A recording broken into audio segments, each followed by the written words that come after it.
This brand is a part of Daikin Global and is available in the USA. The brand is sold for DIY installation through authorized internet retailers such as Alpine Home Air Products and HvacDirect.com.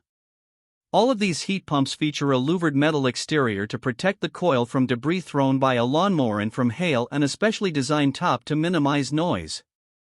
The units have a factory-installed filter dryer to protect the refrigerant system from the effects of moisture, but they use R410A refrigerant, which is not as earth-friendly as brands that use R32. The GSZ14 units are basic heat pumps with smart shift technology where the refrigerant pressures are reduced prior to entering and exiting the defrost mode, which makes less noise and minimizes the wear and tear on the reversing valve, but the warranty on the units is not very good when compared to other brands.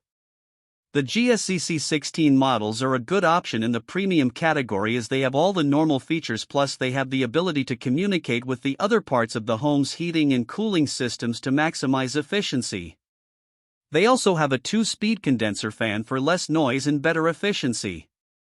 The units have advanced system diagnostics with indicator lights and storage of 6 fault codes to facilitate quick and easy troubleshooting. The HvacRepairGuy is an ultimate heat pump with variable speed compressor and fan motors for quiet, efficient operation.